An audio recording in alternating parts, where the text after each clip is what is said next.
Good evening, Mr. Chopra. Good evening. And wow, Grace of Monaco. What a story.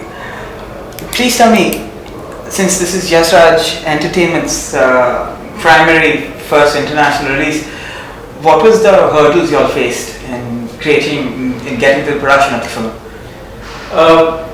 This film primarily actually has been put up by Stone Angels, who's my co-producer.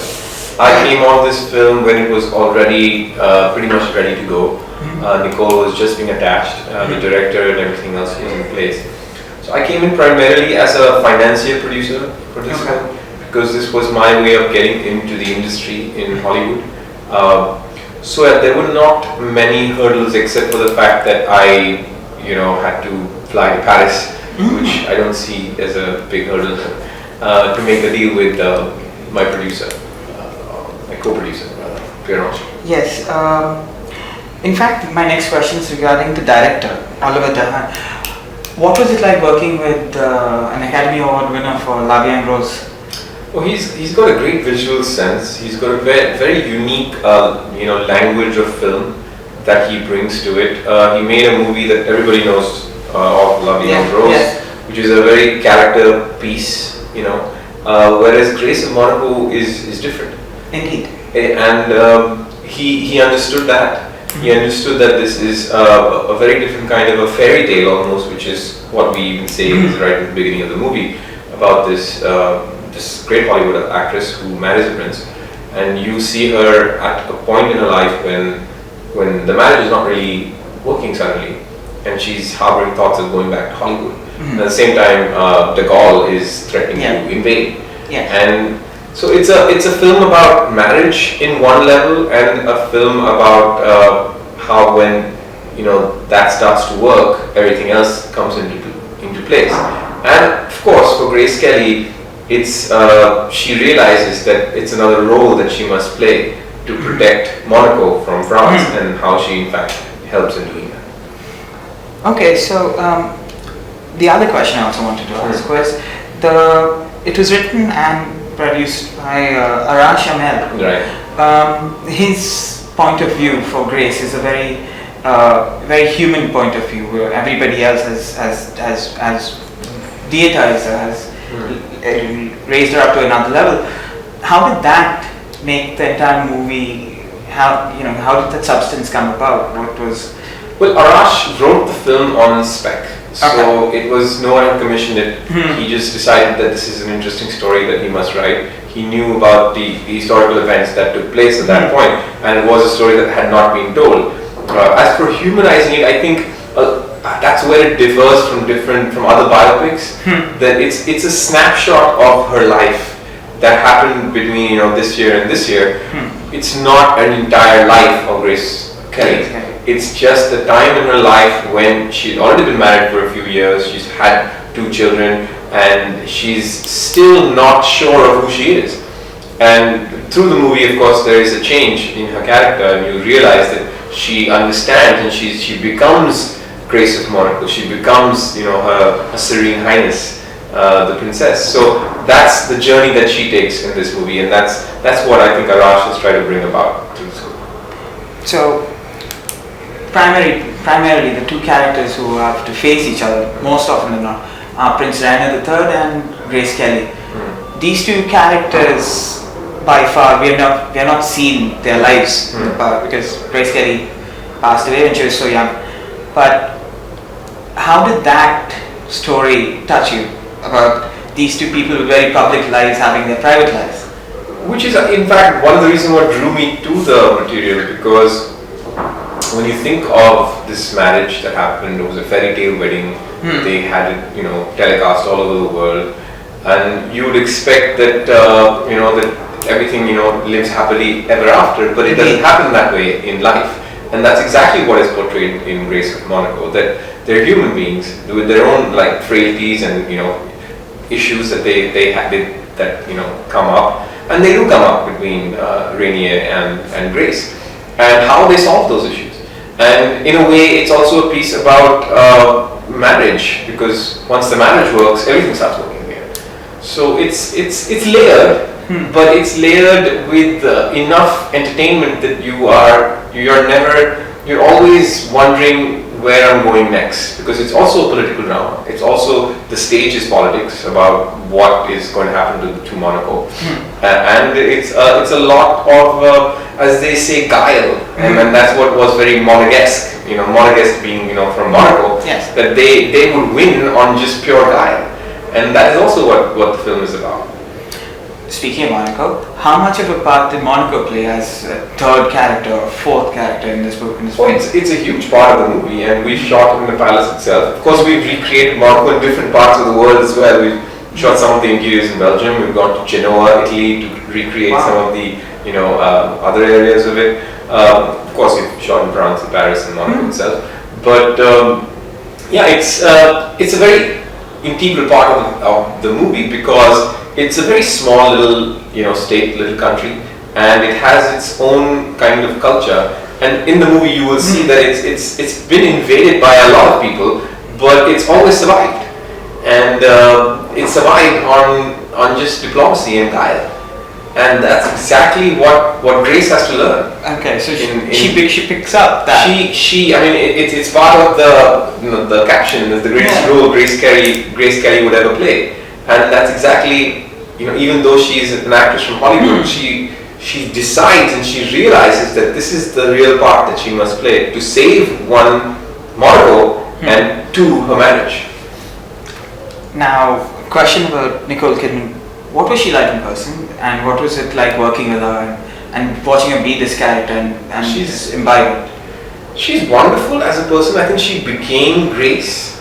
In any case, she has this demeanor about her, this elegance and dignity that she already has in her carriage, which is what Grace is in any case. So that's one thing she brought to it as a character. Of course, she did a lot of work on becoming Grace Kelly. As a person, she's very different from what one would expect.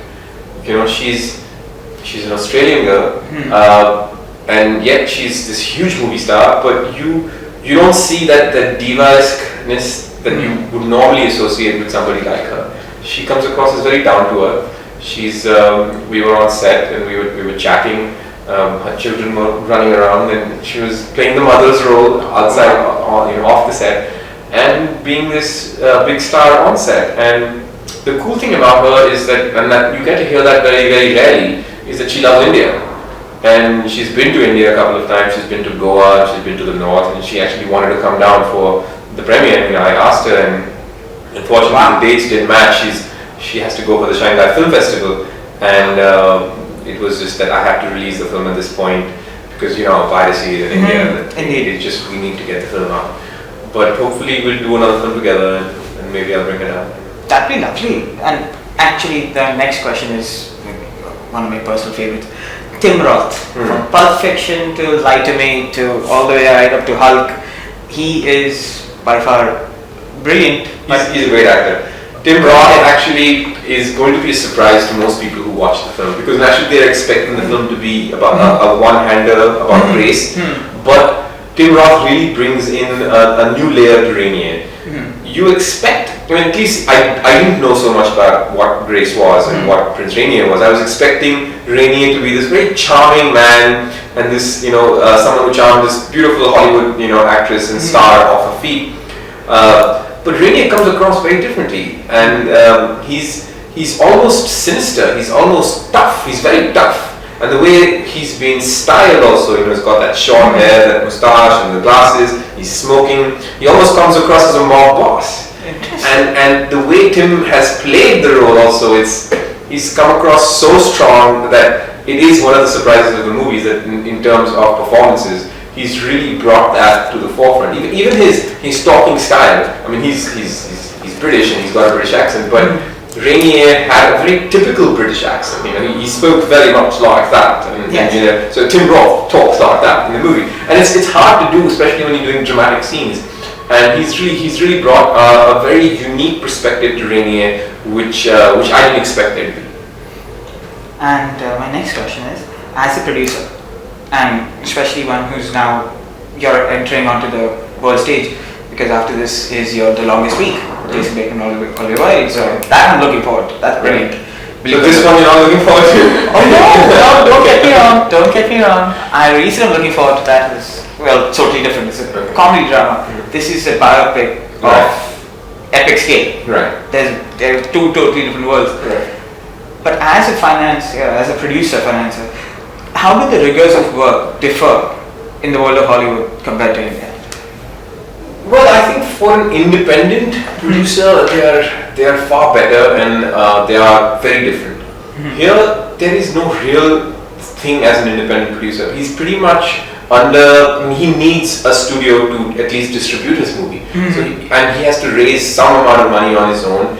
And if he doesn't have it, he can't really make that movie unless the studio comes in and finances it for him. Over there, an independent producer is truly independent.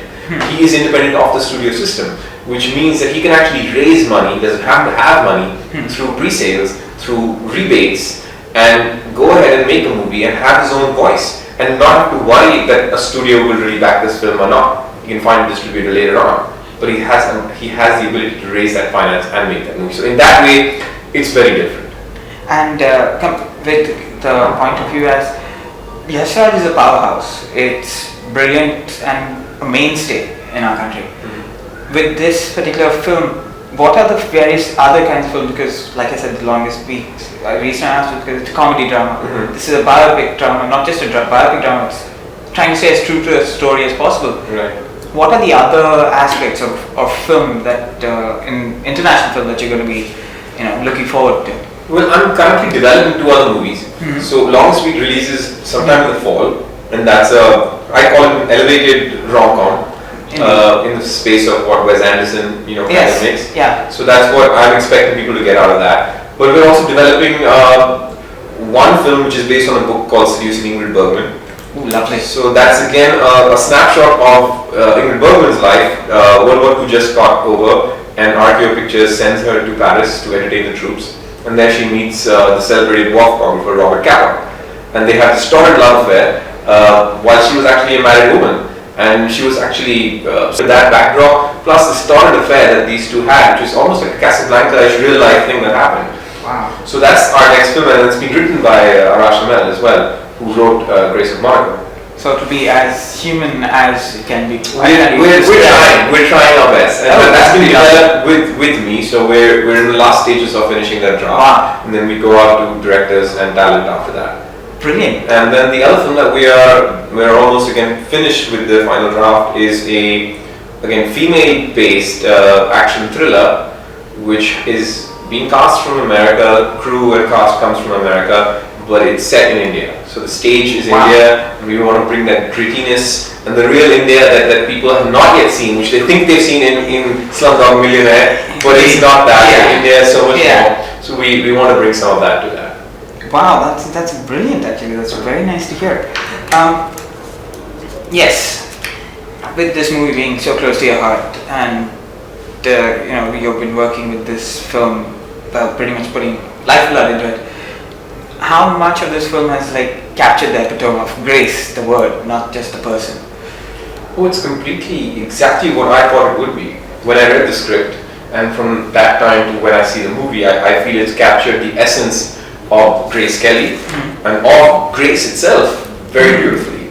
It's also a lesson in life, because a lot of us, and not of course women will identify with it a lot more, but apart from that, I think all of us go through this stage in our life when we realize that we're all playing roles, be it in our family, with our parents, or with our children, or with our girlfriends or boyfriends or whatever, and we try to run away from putting up a show because we feel it's not real. Whereas the learning of Grace is that it's not wrong to put up a show for the people you love, because that makes a difference. And it creates more because people look at you as a icon, especially for somebody like Grace Kelly. And even if in a smaller way you're a mother or a father or a brother, you're somebody's icon. So putting up a show for that person is not wrong. And creating something that he will or she will get out of it. In this case, the whole of Monaco, benefited from that show that she puts on. So that's, I think, the lesson that you get from it. In other words, like fulfill the role to such an extent you don't know where you are and where the character begins. Exactly. You become that part that you're playing. Another question, and I'm sure this is second to last. Okay. Regarding Cannes 2014, how did it feel to be there? It was quite surreal. I'll be very, very candid with you. I still felt like I'm this guy from Mumbai. Of course, I mean, here we have everything, we have a studio and everything, but I felt like, oh man, I'm here, standing with all these people. It was a moment of, like internalization where, dude, I'm here. I'm on the red carpet with Nicole Kidman, with Olivier Dahan, with Vega, with Tim Roth. It's a great feeling. And then, of course, sitting in the audience, and you've been given center stage in that auditorium, and you see your company's logo come out first. It's a feeling of pride. And I always remember my father. And I wish he was there to see it. That's my only one regret, that he wasn't there to see it. He might be just there in spirit. I'm sure he is. I'm sure he is. And your last question. Perfect. Producer, actor. They're two hats. They're two very, very separate sections of the world in film. How much of that overlap, and how easy or how difficult has it been to balance both? Well, I've actually left the hat of the actor. I left it behind. Dhoom 3, I always said, was like my last movie. Having said that, I will go back to a Dhoom 4 if they make it, but it will not be a career decision. It will be because of, I created that character and I will continue to play it just for the fun of it. But as far as being an actor as a career, that for me is over. And I'm now just wearing one hat, and that is the hat of the producer. And my focus is pretty much on creating YRF Entertainment. I mean, created it, of course, but of taking it forward and growing. It's a wholly owned subsidiary of Yes, yes, it is. And it's brilliant because it's not just a sub-owned by a foreign company. It's wholly Indian. It's solely Indian, yes. So that is something which we all are looking forward to seeing. I hope to bring a little bit of Indian pride to that, and as they say, Chakte India. It's something that I always say when I'm doing something out there. And I know this is a candid question. Nicole Kidman, Vega, who's hotter? Oh God, don't ask me this question. I have the answer. I'm just scared of my answer. Come on! Oh, please. I can't answer that question because I have to meet both of them, and if they ever see this interview, they'll be like, "You think the other person's hotter?" They both have their charm. I mean, you can't really choose. One's Spanish hotness and the other one's an outback. Yeah, they're both gorgeous and they're both beautiful women, so I can't choose. Wow, this has been a fantastic interview for me. Thank you so much, Mr. My pleasure.